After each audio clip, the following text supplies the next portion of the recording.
नमस्कार दोस्तों, स्वागत है आपका फिनोफाई चैनल में। आज हम लोग फाइनेंशियल मैनेजमेंट का एडिशनल क्वेश्चन को डिस्कस करने वाले हैं। तो चलिए स्टार्ट करते हैं। इस सवाल में कहता है कि एक कंपनी ने 10% डिबेंचर को इशू किया है, 100 रुपया each eight a premium of 10%। कब किया है? 1/4/2017 को, जो कि मैच्योर होगा 5 साल बाद 1/4/2022 को। आपको कॉस्ट ऑफ डिबेंचर निकालने बोला है। तो सिंपल है, इसका फॉर्मूला होता है, उसी में हम लोग फिट कर देते हैं। K D is equal to interest into 1 minus tax rate plus R V minus N P by N upon R V plus N P by 2 into 100। यहाँ पर इंटरेस्ट 100 रुपये का 10%, 10 रुपया। Tax rate 35%। आर वी यानी कि redeemable value, पार पे redeem हो रहा है इसीलिए 100 रुपया। एन पी, हम लोग 100 रुपया का डिबेंचर को at a premium of 10% issue कर रहे हैं, यानी कि 110 में इशू कर रहे हैं, तो नेट प्रोसीड्स 110 हो जाएगा। एन मालूम है हम लोग को 5 साल, फॉर्मूला पुट करेंगे आंसर आ जाएगा। ये सवाल पिछले सवाल से बहुत मैच करता है, इसीलिए आप इसे एक बार देख लें खुद से। इस सवाल में कहता है कि मिस्टर मेहरा ने शेयर खरीदा है अल्फा लिमिटेड का 1000 रुपये में। उन्होंने डिविडेंड रिसीव किया है for the period of 5 years at a rate of 10%, और 5 साल के बाद वो सेम शेयर बेच देते हैं 1128 रुपीज़ में। आपको कॉस्ट ऑफ इक्विटी निकालना है as per realised yield approach. तो यहाँ पर हम लोगों को गैस करना पड़ेगा कि कितना परसेंट कॉस्ट ऑफ इक्विटी है। तो गैस करेंगे तो ठीक, लेकिन ये हम लोग कंफर्म कैसे करेंगे कि जो हम लोग गैस किए हैं वो एक्चुअली में करेक्ट है?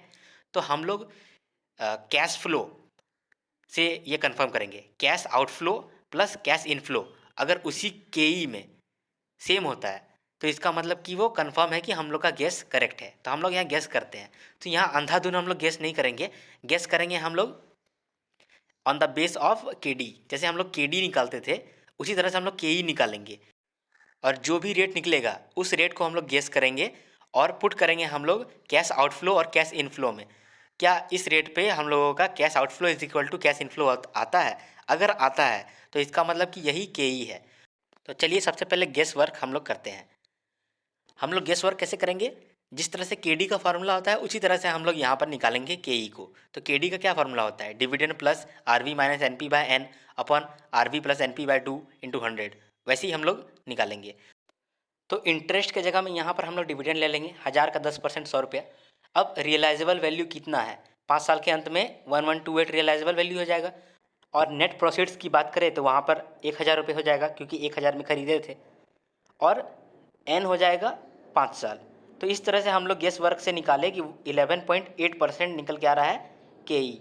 तो इसके क्लोज 12% होता है, तो 12% को हम लोग गेस करके देखते हैं। अब तो आंसर लेंगे let R is equal to 12%। अब हम लोग कैश आउटफ्लो और कैश इनफ्लो में इसको बैठाएंगे for the time period 5 years. और इस तरह से जिस तरह से हम लोगों ने यहाँ पर प्रेजेंट किया है, इस प्रकार से हम लोग निकालेंगे कि present value of cash inflow और कैश आउटफ्लो कितना आता है। तो इस तरह से हम लोगों का लगभग सेम ही आया, 1000 आया। इसका मतलब कि के ही हम लोग का 12% ही होगा। मैं रिकमेंड करता हूँ कि इसे एक बार आप देख लें। अब ये सवाल को देखिए, ये सवाल बहुत इंपॉर्टेंट है, बहुत ज़्यादा, और बहुत आसान भी है, सिर्फ इसका लेंथ बड़ा है। तो चलिए इसको पढ़ते हैं। इसमें कहता है कि एबीसी लिमिटेड का capital structure 14% debenture, 11% preference share और इक्विटी शेयर। जो रेशियो है ना यहाँ पर, यही इसका ऑप्टिमम रेशियो है, यानी कि यही इसका बेस्ट रेशियो है। फिर कहता है कि कंपनी का शेयर का मार्केट प्राइस है 23.60। Next year dividend per share होगा इसका 50% ऑफ 2017 का ईपीएस। 2017 का ईपीएस है 2.36, इसका 50% कितना होता है? 1.18। तो 1.18 होगा नेक्स्ट ईयर का डिविडेंड। फिर कहता है कि following is the trend of EPS for the preceding 10 years which is expected to continue in future. इसका मतलब देखिए, यहाँ सबसे पहले आपको मार्केट प्राइस यानी कि P0 दिया है, फिर नेक्स्ट ईयर का डिविडेंड यानी D1 भी दे दिया है, और आपको बोल रहा है कि ट्रेंड ये है यानी कि ग्रोथ ये है। तो ग्रोथ दिख रहा है यहाँ पर 10% का। तो हम लोगों को के ई का पूरा इन्फॉर्मेशन यहाँ मिल गया। ठीक है, कोई बात नहीं, निकाल लेंगे। आगे देखते हैं। आगे कहता है the company issued new debenture carrying 16% rate of interest and debenture is 96। यानी कि के डी के लिए यहाँ पर आपको इन्फॉर्मेशन दिया है, इंटरेस्ट रेट है 16% और डिबेंचर का नेट प्रोसीड है 96। फिर प्रेफरेंस शेयर बोलता है कि 9.20 का प्रेफरेंस शेयर है विथ एनुअल डिविडेंड ऑफ 1.1 पर शेयर। तो यहाँ पर आपको प्रेफरेंस शेयर के लिए भी इन्फॉर्मेशन दे दिया।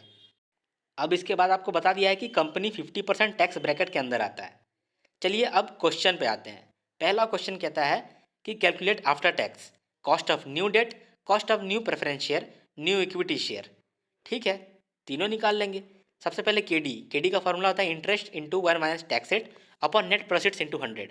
इंटरेस्ट मालूम है 100 रुपये का 16%, 16, और टैक्स रेट 50% है, और नेट प्रोसीड्स 96 दिया हुआ है, आंसर आ गया। अब cost of preference share KP, preference dividend upon net proceeds into 100।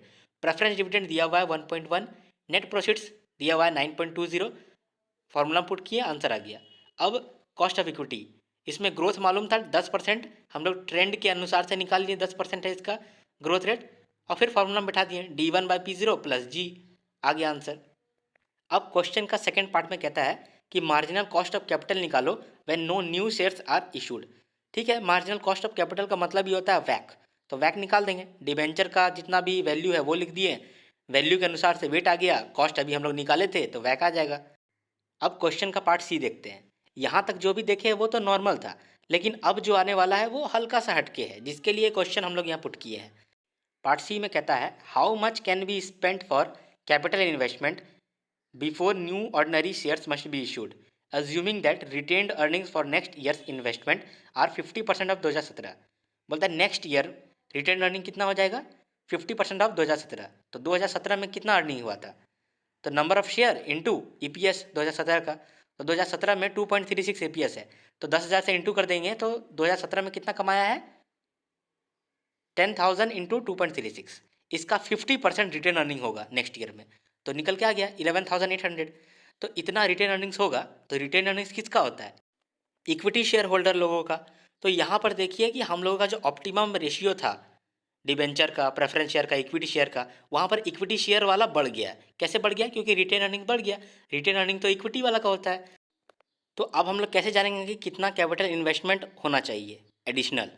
तो देखिए इक्विटी का कितना वेट था 80%, तो अगर 11800 इतना बढ़ा है और इतना कितना परसेंट है 80% है, तो 100% कितना होगा, तो 11,800 अपॉन 80 इंटू 100, तो 14,750 एडिशनल कैपिटल इन्वेस्टमेंट होगा।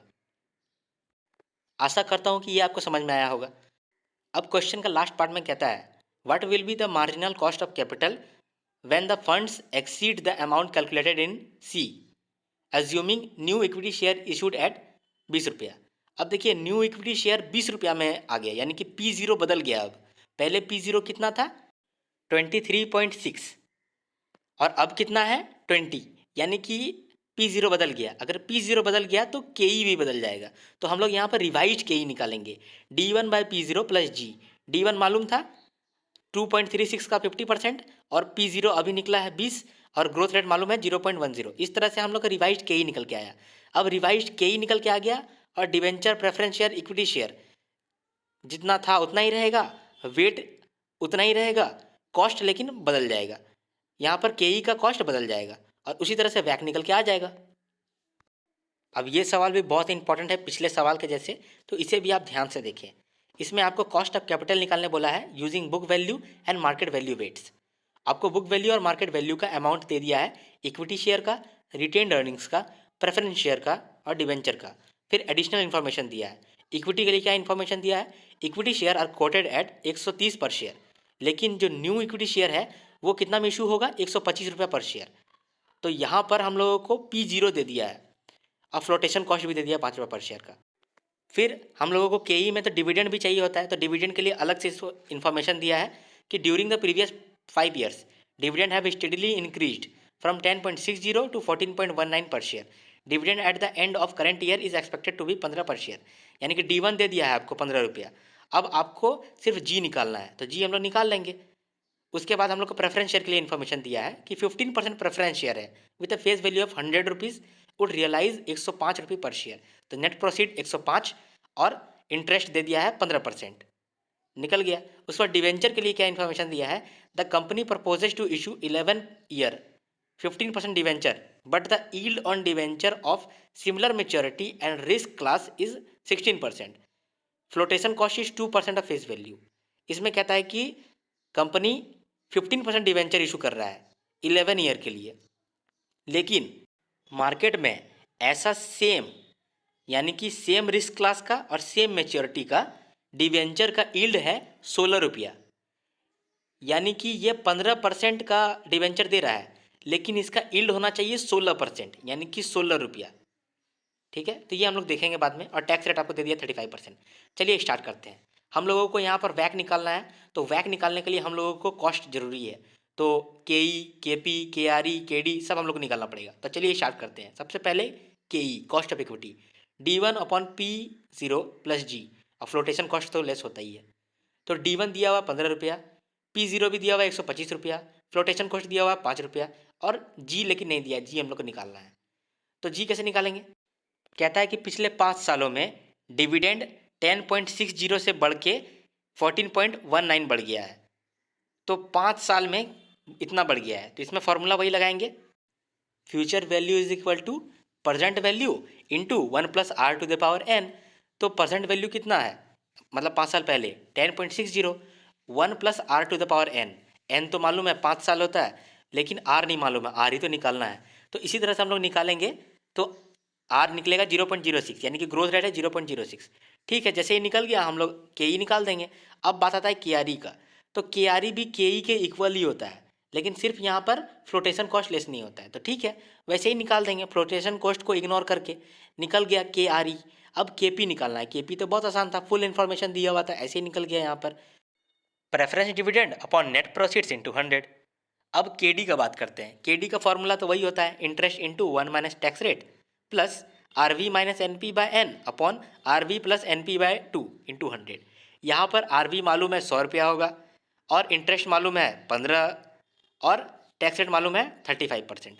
यहाँ पर सिर्फ NP में थोड़ा झोल है। कैसे झोल है चलिए देखते हैं।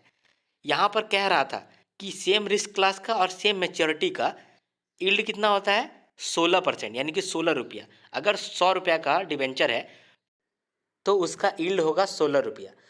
तो चलिए हम लोग देखते हैं कि हम लोग कितना इशू प्राइस रखेंगे ताकि 16% का यील्ड में 15 रुपया निकल जाए, यानी कि 15 रुपया का जो हम लोगों का इंटरेस्ट था उतना निकल जाए, लेकिन कितना पे निकले, 16% का यील्ड पे निकले। तो हम लोग कितना इशू प्राइस रखेंगे, तो issue price into 16% is equal to 15।